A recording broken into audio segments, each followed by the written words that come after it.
उपस्थित पूज्य संत महात्मागण, आदरणीय धर्म प्रेमी सज्जनों, आदरणीय माताओं एवं भक्तिमती बहनों, परमात्मा की बहुत बड़ी कृपा है जो आज हम लोग जगत जननी माता अम्बे के वात्सल में आंचल के छांव में बैठकर संतों के ज्ञान को श्रवण कर रहे हैं।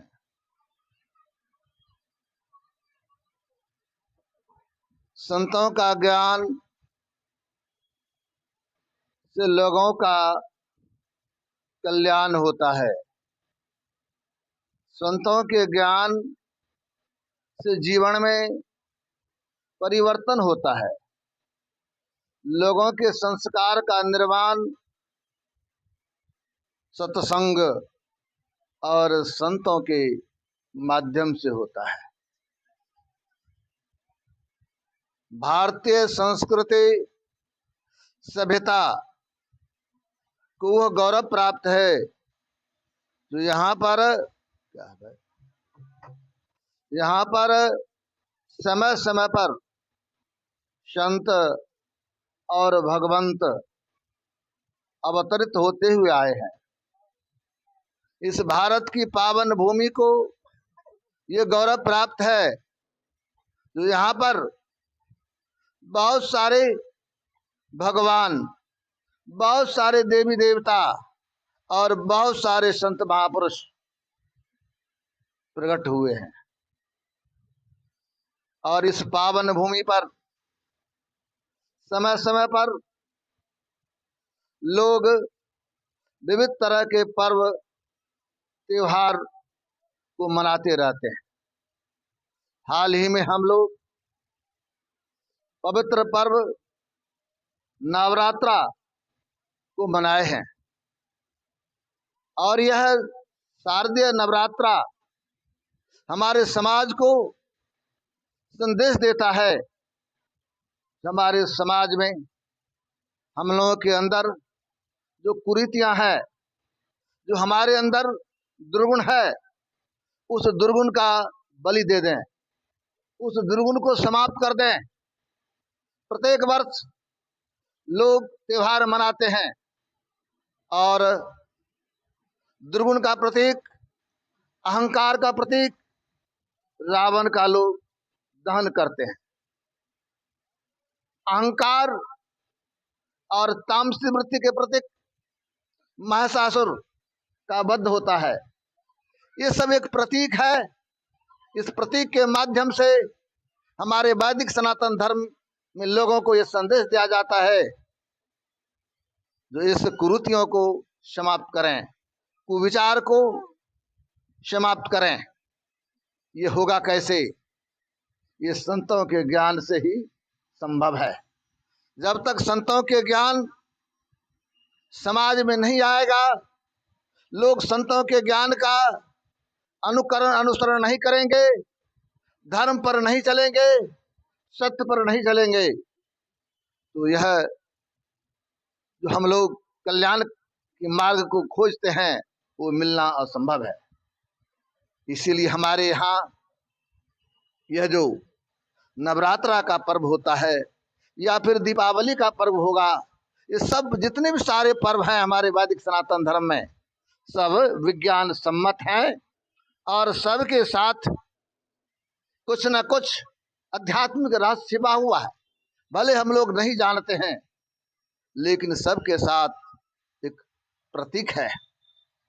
तो आज मुझे बड़ी खुशी है, जिस पावन स्थल पर मां अम्बे का पूजा और अर्चना हम लोग किए हैं, उसी पावन स्थल पर सत्संग का कार्यक्रम रखा गया है। बहुत अच्छी बात है। सत्संग में दो शब्द है, सत और संग, सत का संग हो जाए तो हमारा कल्याण हो जाएगा। हम लोग असत्य का संग कर लिए हैं। संतों ने कहा उस सत्य का संग करो। जिन्होंने सत्य को धारण किया है वे देवता बन गए। जिन्होंने सत्य को धारण किया है आज उनकी पूजा होती है। समाज के लोग उनको सम्मान के दृष्टि से देखते हैं। सत्संग में दो सब, सत्य और संग। और उसमें भी आज हमारा समाज, हमारा राष्ट्र धर्म, संप्रदाय और मजहब के नाम पर आपस में बढ़ते जा रहा है। लोग धर्म, मजहब, संप्रदाय और पंथ के नाम पर एक दूसरे के खून के प्यासे हो जाते हैं। ऐसा क्यों? जबकि संसार के जितने भी धर्म है, जितने भी धर्मगुरु हैं, जितने भी संत महापुरुष हैं, सबों ने एक स्वर से ही कहा है आप आपस में प्रेम का बर्ताव करो, आपस में सद्भावना की बर्ताव करो, आपस में वैर विरोध ना हो। जितने भी संत महापुरुष यही कहते हैं। एक मोहम्मद इकबाल बहुत बड़े शायर, उन्होंने कहा मजहब नहीं सिखाता आपस में वैर रखना। आपस में वैर हो, आपस में द्वेष हो, कलह हो, ये कोई धर्म, कोई संत महापुरुष नहीं कहता है। सभी कहता है आपस में मेल से रहो, आपस में प्रेम से रहो। लेकिन आज धर्म के नाम पर, मजहब के नाम पर, संप्रदाय के नाम पर लोग लड़ते हैं। ऐसा क्यों?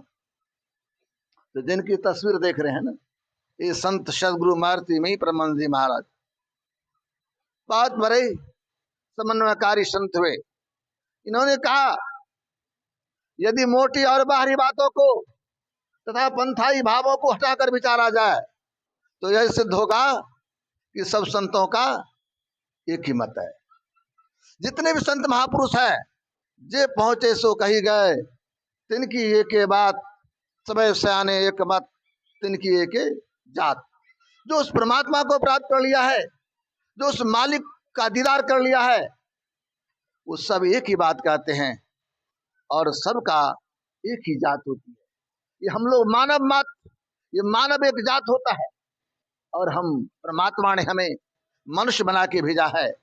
लेकिन आज हम मानव का जो धर्म होता है, मानवोचित जो कर्म होता है, उससे चित होते जा रहे हैं।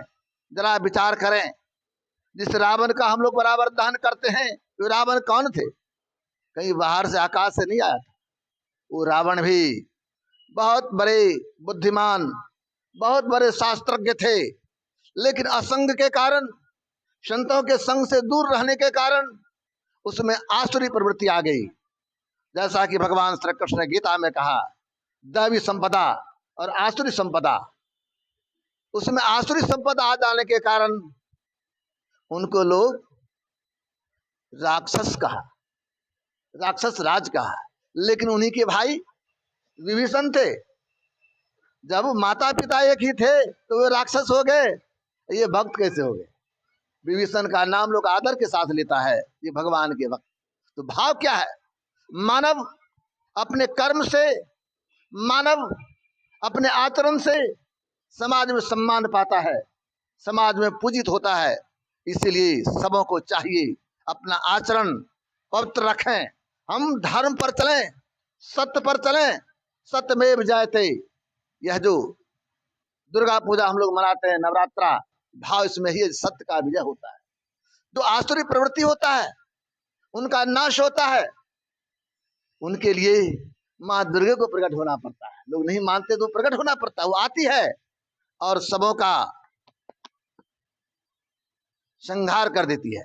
तो भाव यह है, अपने आप को सुधारना चाहते हैं, अपने आप को बनाना चाहते हैं, तभी आप लोग सुन रहे, सुन समझई जन मुदित मण मज्जहि अति अनुराग लह चार फल तनो साधु समाज प्रयाग।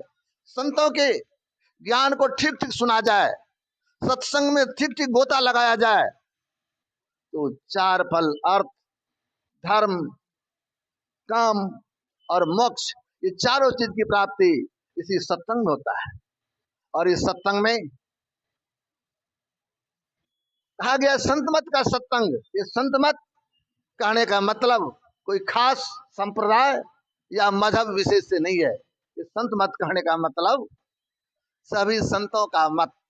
संसार में जितने संत आए हैं, चाहे शंकराचार्य हो, चाहे संत कबीर हो, चाहे गुरु नानक हो, चाहे रविदास हो, चाहे दादू दयाल हो, जितने भी संत हैं, वे सबों का जो मत है, सबों का जो ज्ञान है, वही संत मत है। यहाँ पर वेद की बात, उपनिषद की बात, गीता की बात, पुराण की बात और बीच बीच में कुरान की भी बात लोग सुनाते हैं और सुनते हैं। भाव क्या है? भाव यह है, जितने भी संत हैं, संत किसी वेश विशेषधारी को नहीं कहा जाता है। संत एक आचरण है, संत एक गुण है। जो संतत्व को प्राप्त कर लिया है, वे सब संत कहलाते, चाहे किसी वेश में हो। वेश की पूजा नहीं होती है, पूजा गुण की होती है। जिसमें गुण होगा उनको लोग सम्मान करते हैं। तो हमारे संतों ने कहा ये संत मत का सत्संग, यहाँ पर किसी संत को बड़ा या किसी संत को छोटा नहीं कहा जाता है। यहाँ पर सभी संतों का समान रूप से सम्मान किया जाता है। इसलिए आप लोग अभी स्तुति में सुने होंगे, सब संतरण की बड़ी बलिहारी, उनकी स्तुति कह बद की जय, मोरी मति अति नीच नारी। जितने भी संत हैं सबकी बलिहारी है। गुरुदेव कहते मोरी मति अति नीच नारी। आज धर्म के नाम पर, मजहब के नाम पर क्यों झगड़ते हैं? तो लोग कहते हमारे गुरु बड़े हैं, हमारा धर्म बड़ा है, हमारे धर्म ग्रंथ पुराना है। इस फेर में नहीं पड़े। आप लोग ये समझें, जितने भी संत महापुरुष हैं सब पूज्य हैं, सबका ज्ञान हमारे लिए अनुकरणीय और अनुसरणीय है। उस सारे संतों का हम सम्मान करें, आदर करें। इसीलिए गुरुदेव कहते हैं सब संतन की बड़ी बलिहारी। और अंत में कहते मोरी मति अति नीच नारी। जो अपने आप को छोटा कहेंगे ना, तो परेशानी नहीं होगी। परेशानी होता है अपने आप को बड़ा करने से। इसलिए झुक करके रहने की जरूरत है। ये संत मत सिखलाता है हम आपस में प्रेम से रहें, आपस में मेल से रहें। इस संत मत सत्संग के द्वारा ये संदेश दिया जाता है। संसार में जितने भी महापुरुष हैं, सबों ने समाज को कल्याणकारी ज्ञान दिया है। उसके ज्ञान को, उनके ज्ञान को जीवन में हम उतारेंगे तब हमारा कल्याण होगा। अभी हम लोग पाठ में सुन रहे थे, वाल्मीकि नारद भटजोनी, निज निज मुखानी कहीं निज होनी। भाव क्या है? आज सौभाग्य से हमारे आदि कवि महर्षि वाल्मीकि जी महाराज का जन्मदिन भी है, शरद पूर्णिमा भी है। लोग बड़े उत्साह से शरद पूर्णिमा को मनाते हैं और उसमें महर्षि वाल्मीकि जी महाराज को लोग याद करते हैं।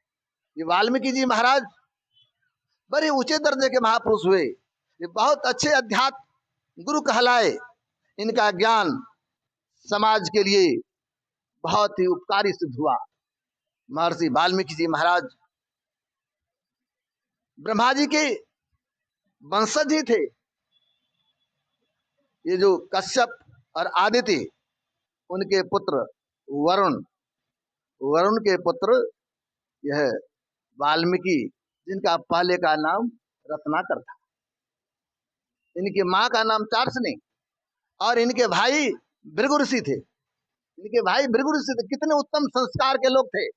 लेकिन अगर कपरा है ना, कपरा अगर आपका साफ है और संजोग से कालिक से उसको संग हो जाए, काला क्या हुआ, कपरा काला हो जाता है।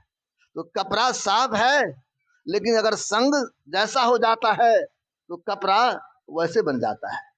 तो संग दोष हमारे रत्नाकर जी को, बड़े ऊंचे वंश के लोग थे, लेकिन संग दोष के कारण अपने धर्म से च्युत होने लगा, अपने धर्म से दूर होने लगा और जंगल में राह चलते हुए व्यक्ति को मार देता था, लूट लेता था। इस तरह की कथा है। बहुतों को लूटा, बहुतों को मारा। लोगों ने तो यहां तक कह दिया, वहां पर इतने लोगों को मारा था, कई गाड़ी जनेऊ जमा हो गया था। अब जरा विचार करें, जनेऊ वाले को मारा था तो उनकी गिनती था, जनेऊ जमा किया था। अब बिना जनेऊ वाले को तो मारते होंगे। तो बहुतों को मारा भाव, बहुतों की उन्होंने हत्या किया, बहुतों को लूटा। लेकिन जब सूर्यास्त होता है, रात्रि होती है, तो प्रभात भी होता है जीवन में। पाप में समय बीत रहा था तो परमात्मा की कृपा हो गई। जब द्रवहि दीन दयाल राघव साधु संगति पाइये, जय दरस परस समागमादिक पाप राशि नशाइए। परमात्मा की बड़ी कृपा हो गई। एक दिन उसी रास्ते से नारद बाबा गुजर रहे थे। तो जैसे नारद बाबा को देखा तो कहा रुकिए। संत थे नारद बाबा, नारायण नारायण करते जा रहे थे, प्रभु के गुण गाते जा रहे थे, रुक गए, आए, कहा महाराज आपके पास कुछ है तो हमको दे दीजिए। कहा हमारे पास क्या होगा, हम तो कहीं जाते हैं, लोग देता है तो कुछ खा लेते हैं और प्रभु के आस पर जीते हैं, उस प्रभु को याद करते रहते हैं, नारायण नारायण करना ही तो मेरा काम है, उसके प्रभु का गुणगान करते रहते हैं। कहा नहीं, आपके पास कुछ है तुमको दे दीजिए। कहा ठीक है, एक बात जरा बताओ, तुम जो ये लूटते हो, हत्या करते हो, ये पाप है कि पुण्य है? कहा हमारा है तो पाप।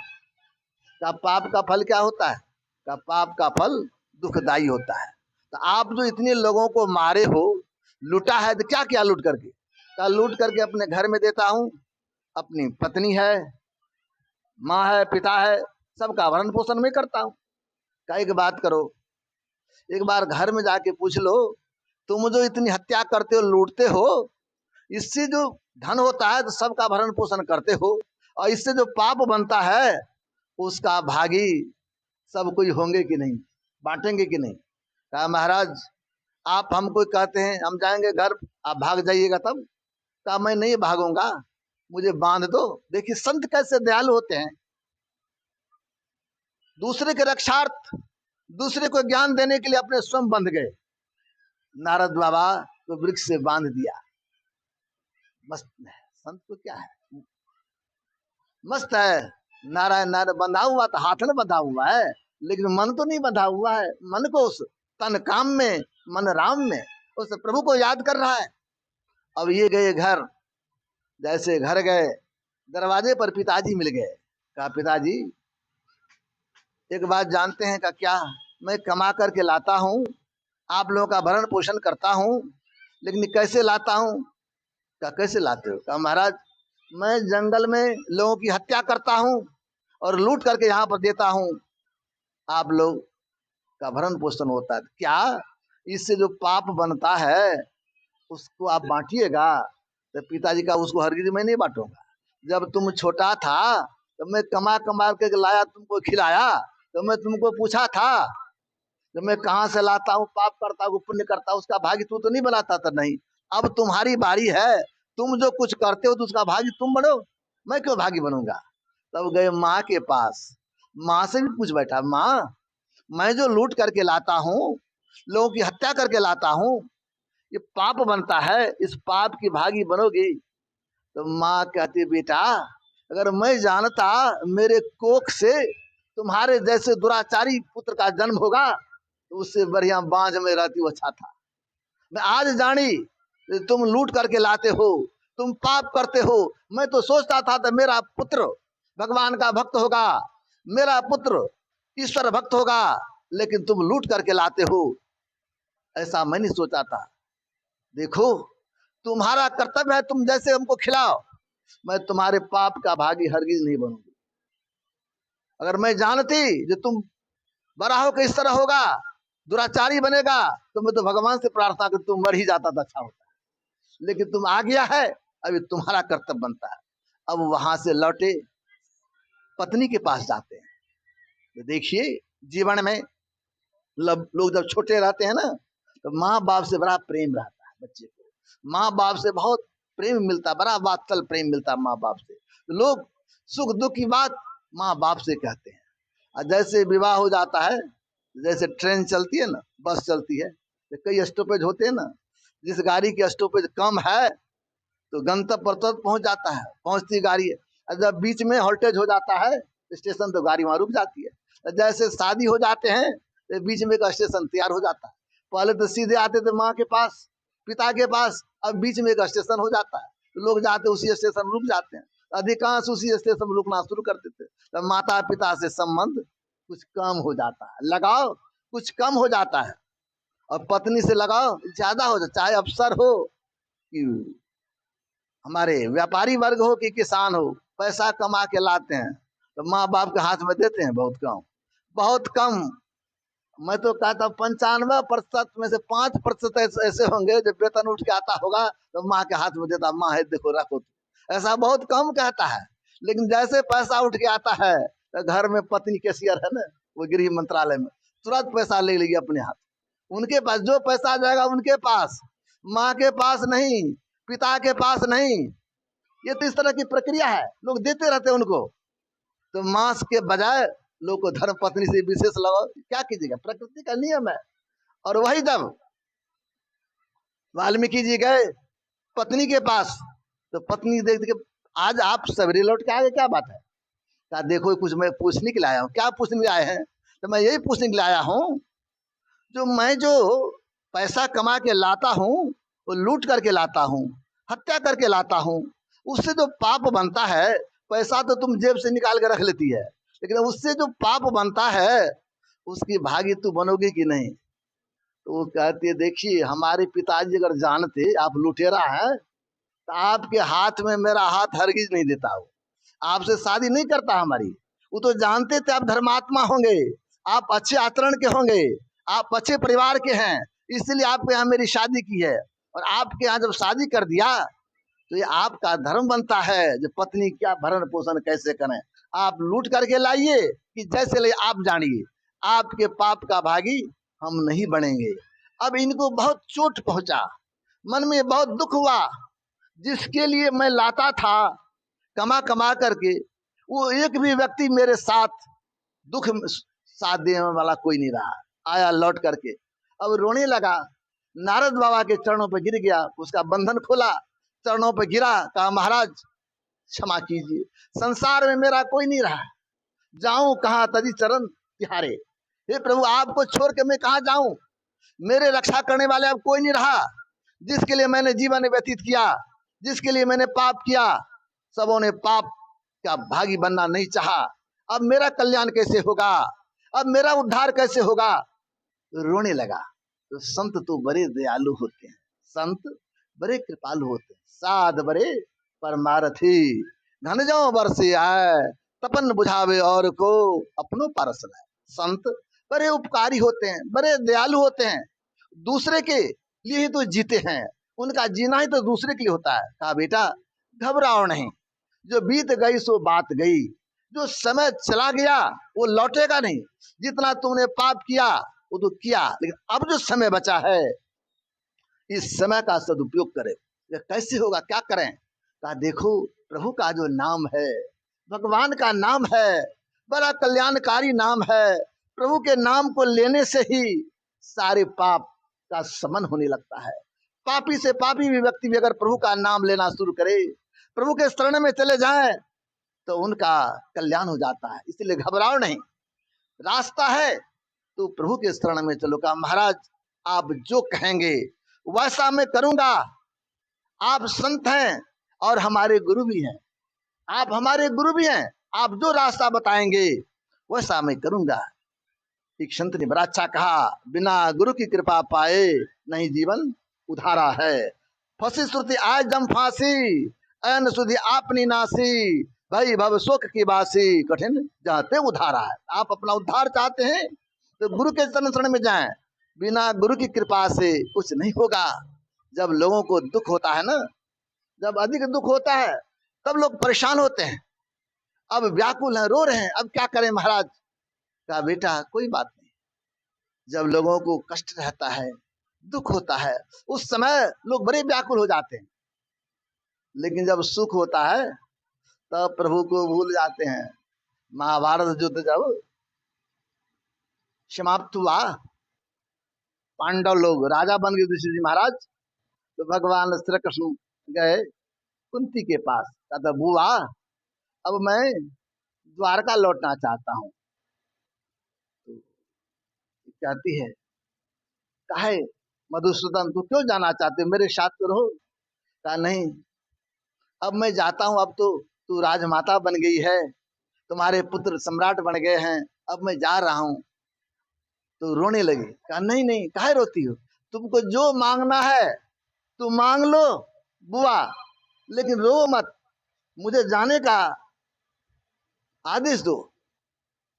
तब कुंती माँ के आंख में आंसू दूर दूर से लेकर, देखो मधुसूदन, जब हमारे साथ कष्ट था, हमारे जीवन में विपत्ति था, हमारे पुत्र जुआ में हार गए थे, सब जंगल जंगल भटक रहे थे, तो तू हमारे साथ था।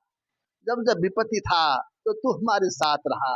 अब विपत्ति के काले बादल छट गए तो आप हमसे भी दूर हो रहे हैं। इसलिए ये मधुसूदन, आप हमसे खुश हैं और कहते हो मांगो बुआ, जो मांगोगी मैं दूंगा, तो मैं यही मांगना चाहती हूँ, हे कन्हैया, मुझे आप विपत्ति दीजिए, मुझे दुख दीजिए, मुझे जीवन में विपत्ति रहेगा, मैं विपत्ति में घिरी रहूंगी, तो आप हमारे साथ रहिए, इसलिए आप हमारे साथ रहिए, इसलिए हमें दुख चाहिए। बड़ा अच्छा कहा, दुख में सुमरन सब करे, सुख में करे न कोई, जो सुख में सुमरन करे तो दुख काहे को। जब विपत्ति होता है तब लोग प्रभु को याद करते हैं, और जब सुख में आ जाते हैं तो प्रभु को भूल जाते हैं। लेकिन होना ये चाहिए, सुख में खूब याद कीजिएगा प्रभु को, तो आपको विपत्ति नहीं आएगी।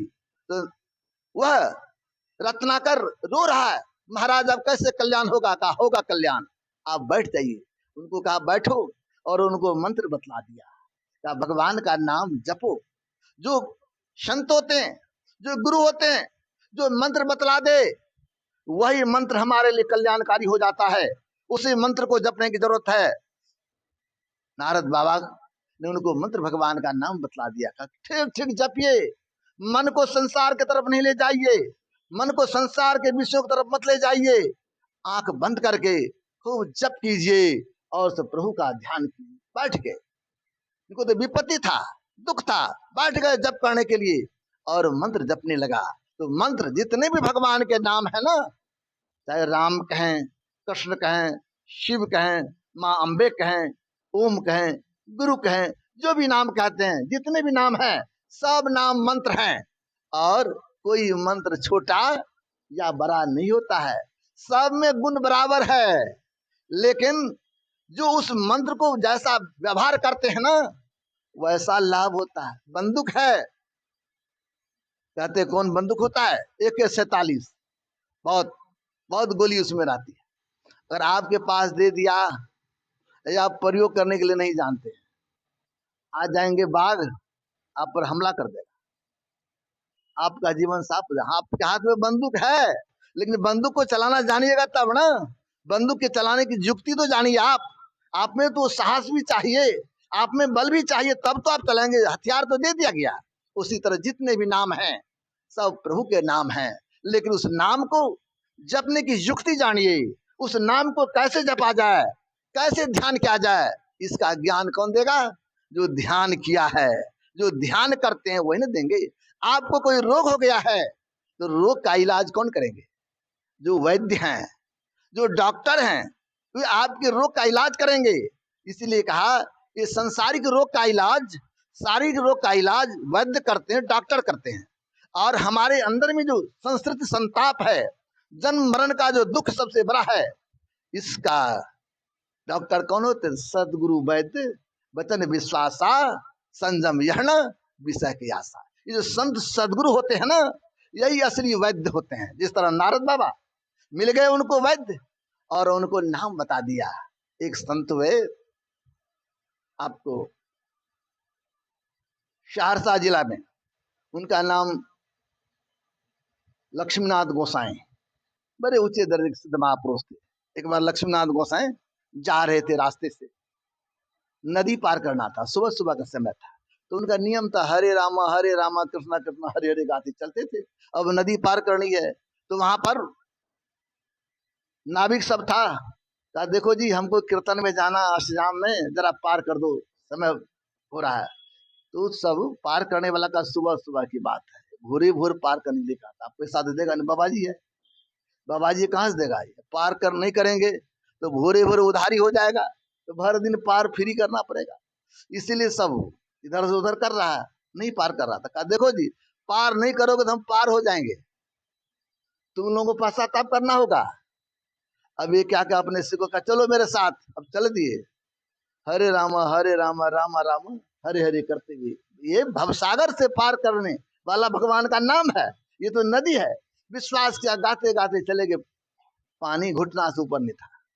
अभी भी वो घाट का नाम ठेगुनिया घाट है, घाट है, जाइएगा ना, ठेगुनिया घाट है। सब दिन घुटना से ऊपर पानी नहीं होता है, लोग कहता श्राप पड़ गया है। तो भाव क्या है, वैसे संत लक्ष्मीनाथ गोसाई जो भगवान का नाम लेते लेते नदी पार कर गए, उनकी वाणी है राम नाम रस औषधि, रहे संत के पास लक्ष्मी पति अनुपानते होत व्याधि के नाश। कहते राम नाम रस औषधि, भगवान का नाम रूपी औषधि कहाँ रहता है, संत के पास। वो जब देते हैं तो उसका अनुपान करेंगे, प्रयोग करेंगे, तब क्या होगा, तो संसार का दुख मिटेगा। तो रत्नाकर जी महाराज को नारद बाबा ने भगवान का नाम बतला दिया, जिस नाम के बारे में बड़ा अच्छा कहा, हमारे आराध्य ने बड़ा अच्छा कहा, अति पावन गुरु मंत्र मन ही मन जाप जपो, उपकारी गुरु रूप को मानस ध्यान थपो। उन्होंने उनको बता दिया मंत्र, और बैठ के जप करने के लिए कहा। संसार को देखना छोड़ दो, बंद कराए पलक पटको, के बाहर में तुम मत भटको, बाहर का भटकना बंद करो। आंख बंद किया और जप करने लगा, सिमटते सिमटते सिमटते सिमट गए, और ऐसे सिमटा हो गया उनके शरीर पर चीटी जो है ना, घर बना दिया।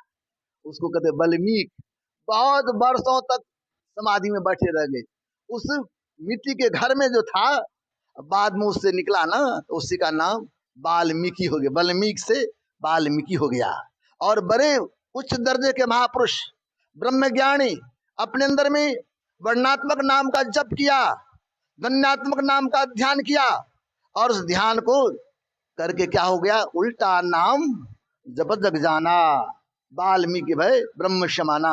उल्टा नाम, ये उल्टा नाम क्या है, तो प्राय लोग कहते हैं रत्नाकर इतना पाप किया था जो राम राम नहीं कह पाया, तो वह मरा मरा कहता था, लोग ये कहता। लेकिन तर्क की बात है, जो मरा मरा कहेगा तो राम राम भी कह लेगा, मरा मरा कहते कहते राम राम भी हो जाएगा।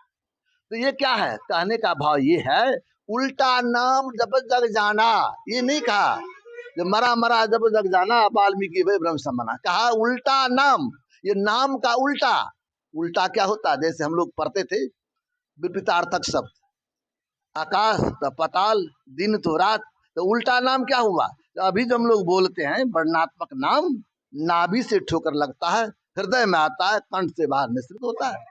परा पशंती मध्यमा बैखरी, ये वाणी है, नीचे से आता है, और वो परमात्मा के तरफ से जो धन्यात्मक नाम है ऊपर से आ रहा है, इसलिए ऊपर से जो आ रहा है इसीलिए उसको उल्टा नाम कहा। तो वाल्मीकि जी महाराज उस उल्टा नाम का ध्यान किया, और ध्यान करके वाल्मीकि ब्रह्म के समान हो गए, इतने बड़े ज्ञानी हो गए। जो वाल्मीकि जी महाराज बैठे हुए थे, और बैठे हुए थे, संयोग से दो पक्षी आपस में एक दूसरे के साथ खेल कर रहे थे, और एक शिकारी आया और बाण चला दिया। जैसे बाण चलाया ना, तो बाण लग गया, एक पक्षी को मर गया, एक जो जिंदा रहा ऊपर व्याकुल हो गया। जो संत न है, वाल्मीकि तो अब संत बन गए, इनका हृदय बड़ा कोमल। देखा एक पक्षी को बाण लगा, मर गया, दूसरा व्याकुल है, तो तुरंत इसके मुंह से निकला, मां निषाद, ए निषाद, अब तुमको प्रतिष्ठा नहीं मिलेगा, तुमने जीव की हत्या कर दिया है। वो जो संस्कृत का उच्चारण किया, तो ब्रह्मा जी प्रकट हुए, कहा देखो अब आप रामायण लिखो। तो रामायण लिखना शुरू किया, और वे आदि कवि कहलाए, प्रथम कवि वाल्मीकि जी हुए जिन्होंने रामायण की रचना की है। और वो रामायण बहुत महत्वपूर्ण ग्रंथ है, भगवान राम का अवतार नहीं हुआ था, उससे पहले सब कथा लिख दिया था। तब ना आप लोग जानते होंगे ना, जब सीता माई को जंगल में छोड़ दिया था, और कहाँ जाके रही, उसका नाम क्या हो गया था, वन देवी। ये वन देवी जाके कहाँ रही थी, तो वही वाल्मीकि ऋषि के आश्रम में बरसों रही। वहीं पर लव कुश का जन्म हुआ, लव कुश बड़ा भी हुआ, लव कुश को पढ़ाया लिखाया, सब शस्त्र अस्त्र का ज्ञान दिया, इतना पारंगत कर दिया जो भगवान राम के जितने भाई थे सबको पराजित होना पड़ा उनके सामने। अब देखिए ये कैसे होगा, तो वाल्मीकि की कृपा से, वाल्मीकि जी महाराज ने उनको ऐसा ज्ञान दिया। तो वाल्मीकि जी इतने महान कैसे बन गए, तो नारद बाबा जैसे संत मिल गए, नारद बाबा जैसे गुरु मिल गए। हमारे जीवन में भी संत मिल जाएंगे, गुरु मिल जाएंगे तो हमारा कल्याण हो जाएगा। जब तक संत गुरु नहीं मिलेंगे तब कल्याण नहीं होगा। हमारे आराध्य देव, देखिए संत गुरु क्या करते हैं। हमारे आराध्य देव संत सदगुरु मारुति मई प्रमंद जी महाराज का प्रसंग मैं सुनाता हूँ। 1948-49 ईस्वी की बात है। गुरु महाराज रहते थे मनिहारी आश्रम में, कटिहार जिला में है। तो वहां पर गंगा नदी बगल में ही है। तो गुरु महाराज ने कहा कि मैं कार्तिक महीना 1 महीना गंगा स्नान करूंगा। तो पूज्यपाद उनकी सेवा में रहते थे महर्षि संत सेवी प्रमंद जी महाराज। उनको कहे, देखिए संत सेवी जी, हमको 3 बजे आप जगा दीजिएगा, रोज 3 बजे हमको जगा दीजिएगा, मैं जाके स्नान करने के लिए चला जाऊंगा। अब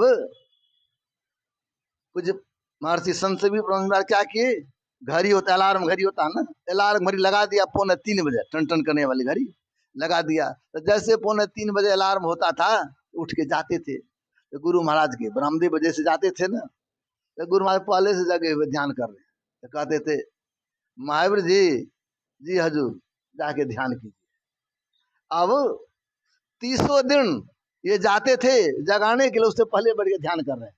उनको कहते जाके ध्यान कीजिए। तब महर्षि संत सेवी महाराज कहते हैं, हमको बाद में पता लगा, मैंने सोचा जो संसार को जगाने के लिए आया है, जो संसार को ज्ञान देने के लिए आया, उसको मैं क्या जगाऊंगा। वो तो एक बहाना था, गुरु एक बहाना किया था आके हमको जगाओ, मतलब हमको जगाने के बहाने 2:45 बजे जग जाएंगे, बैठ के ध्यान करेंगे। तो गुरु क्या करते हैं, शिष्य को बनाने का काम करते हैं, शिष्य को गढ़ने का काम करते हैं। तो वहां पर उन्होंने लिखा, जो गुरु तो हमको जगाने के लिए ऐसा कहे थे, हम उनको क्या जगाएंगे।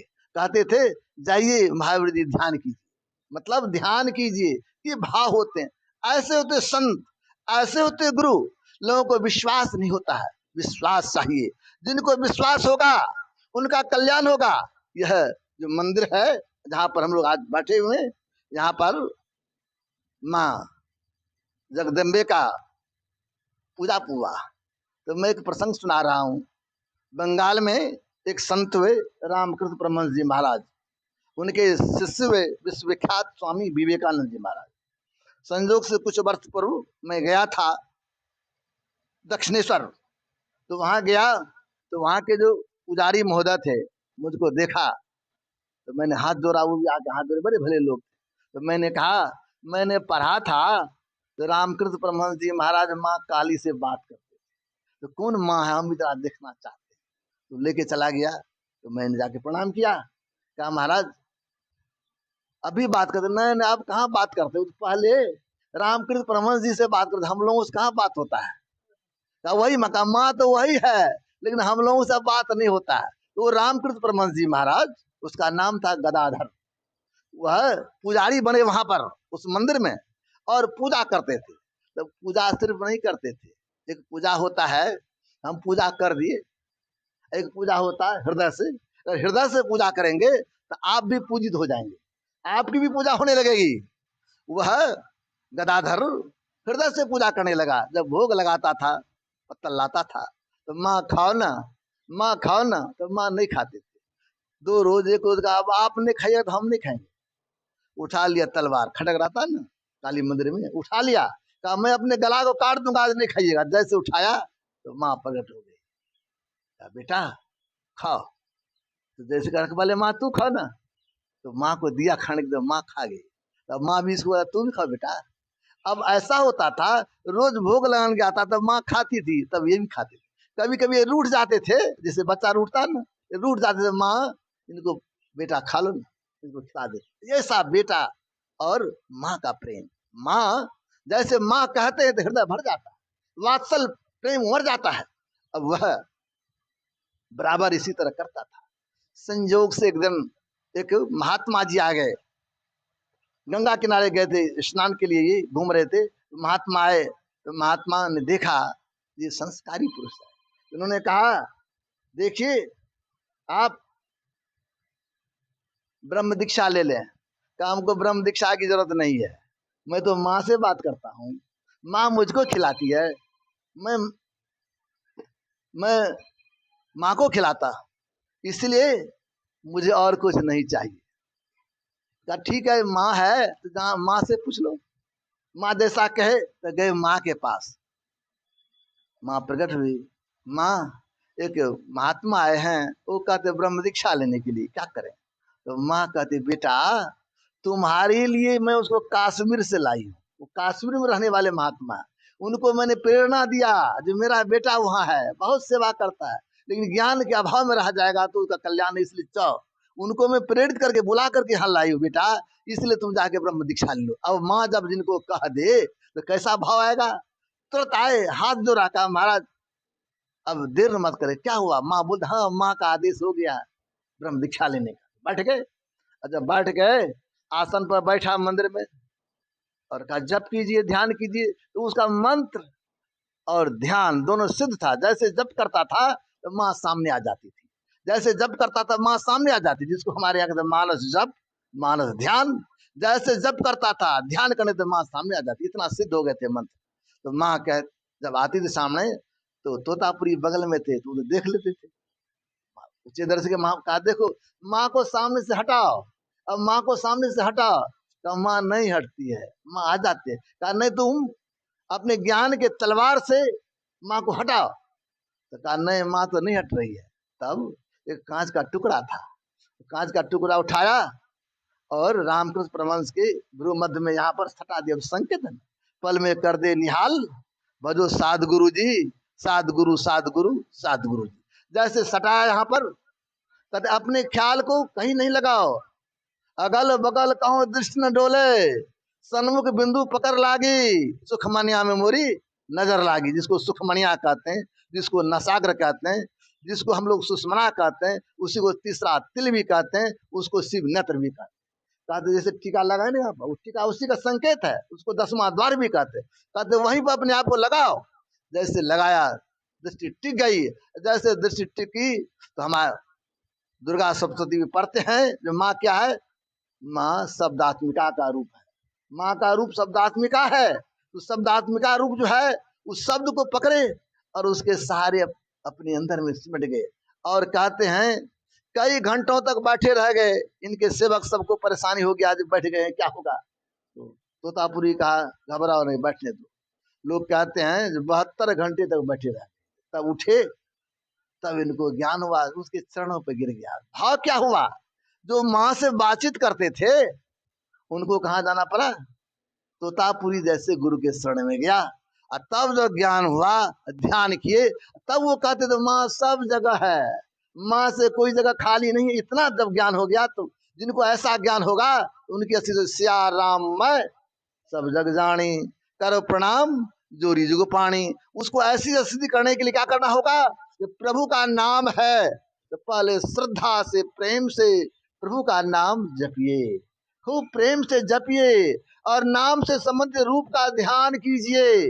खूब ध्यान करेंगे तो सारे रूप का जो बीज बिंदु है, तो बिंदु ध्यान करें। जब बिंदु ध्यान होगा, दृष्टि टिकेगी, स्थिर होगा, अपने अंदर में दाम ने दम के, चंदा चमके, सूर्य तपे ज्योति मंडल, इस मंडल से आगे वीरो और तुम्हें बढ़ना होगा। अपने अंदर में प्रकाश दिखाई पड़ेगा, अपने अंदर में शब्द सुनाई पड़ेगा। उस शब्द के सहारे, जिस शब्द को हमारे संतों ने कहा राम नाम अमर नाम, भजो भाई सोई, सोई सत धुन सब घट घट होई, पारा न पसंती न मधमा न बैखरी, नहीं वर्णात्मक हत धुन को, राम नाम अमर नाम भजो भाई सोई। उस नाम को, जो सतनाम है राम नाम, उस नाम का धुन अपने अंदर में होता है, उस धुन से अपने आप को जोड़ें। इसी को नादानुसंधान कहते हैं, इसी को स्तुति योग की साधना कहते हैं। इसके माध्यम से अपने अंदर में चलते हैं और संतों ने कहा है कुछ रहनी गहनी की बाता, बैठा रहे चला अपनी जाता। शरीर से तो बैठे रहते लेकिन अंतर में चलते हैं, अंतर में चढ़ाई होती है और अंतर में चलकर उस प्रभु को प्राप्त कर लेते हैं। जो प्रभु को प्राप्त कर लिया, जिनकी आत्मदृष्टि खुल गई, तब उनके लिए हो जाएगा हम प्रभु प्रभु हम एक ही होई, द्वंद्व द्वैत रहे नहीं कोई। उसके लिए दुर्गा माँ वही है, काली माँ वही है, भगवान राम वही है, भगवान कृष्ण वही है, भगवान शिव वही है और गुरु भी वही है। कोई अंतर नहीं होगा। जिस तरह सोना का आभूषण होता है तो मूल रूप से सब सोना होता है, लेकिन आकार प्रकार अलग होता है, नाम अलग होता है, लेकिन है सोना।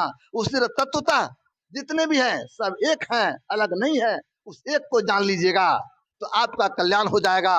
वो ईश्वर एक है, परमात्मा एक है, वही अवतार लिए हैं भगत हेतु भगवान प्रभु।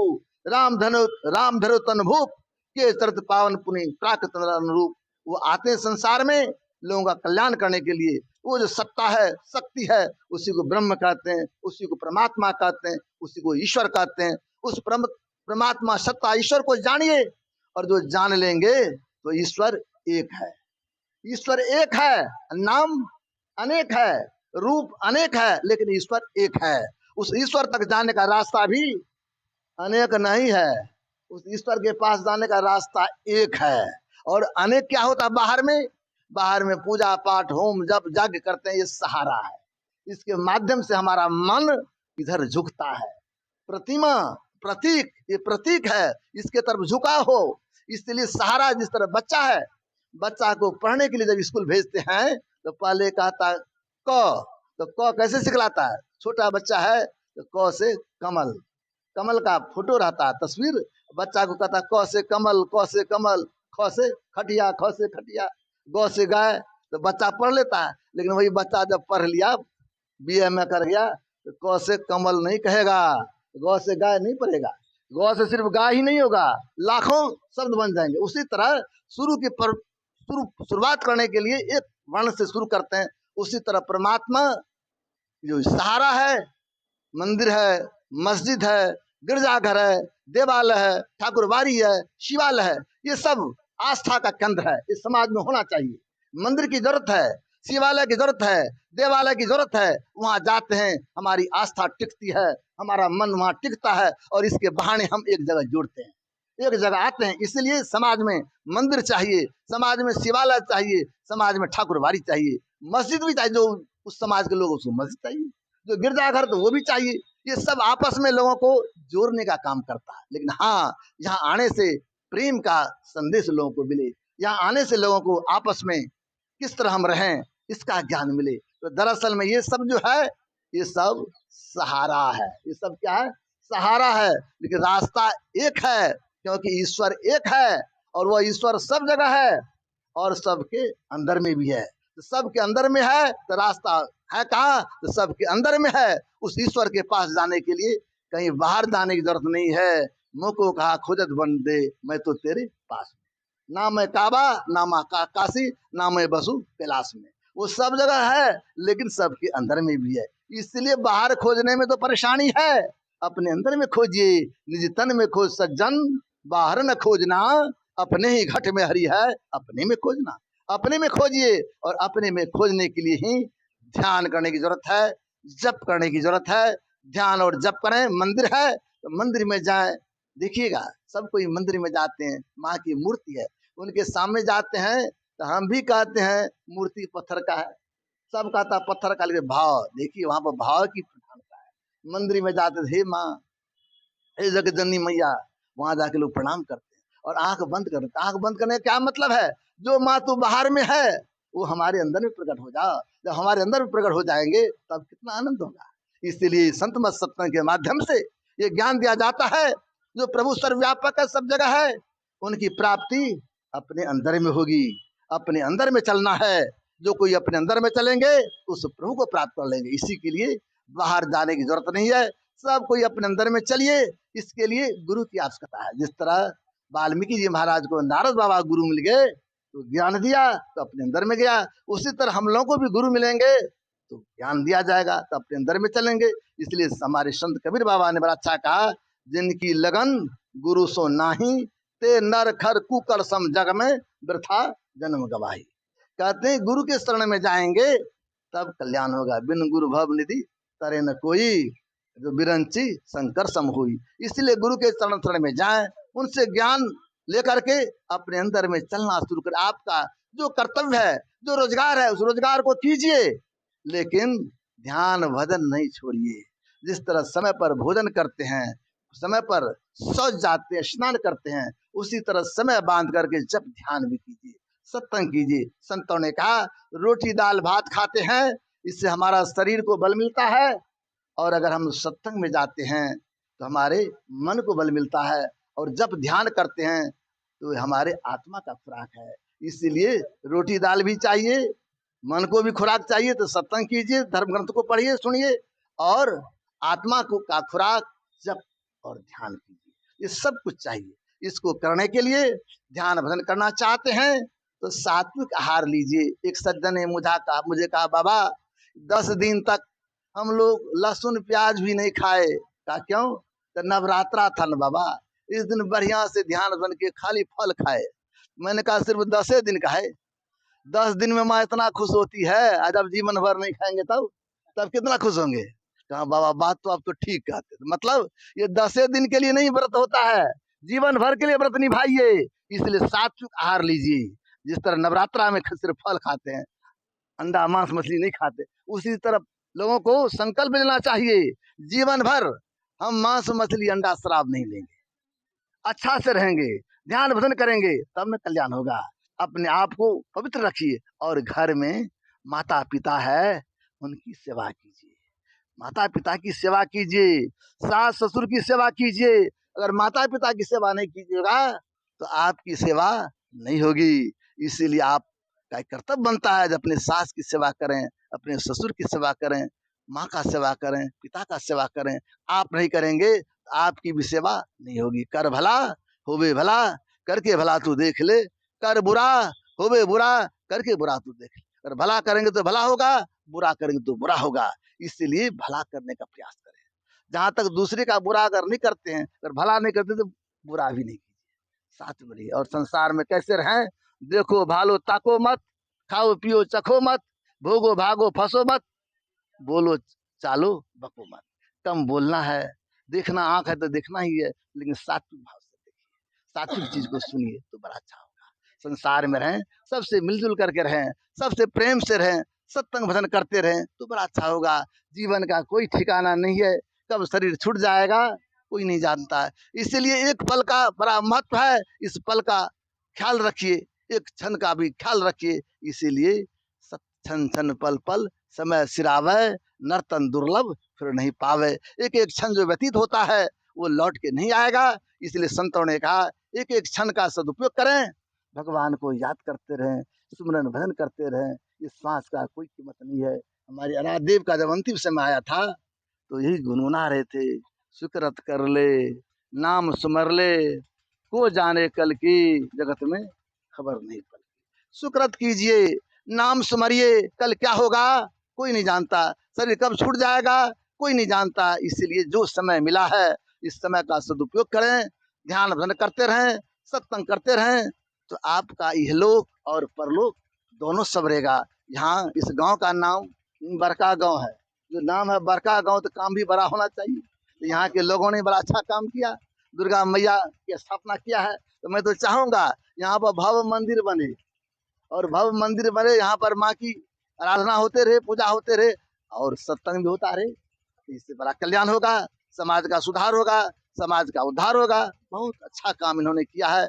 इस शुभ काम में, शुभ अनुष्ठान में जिनका धन लगा है, जिनका मन लगा है, जिनका तन लगा है, वे सब पुण्य के भागी हैं। सबका कल्याण हो।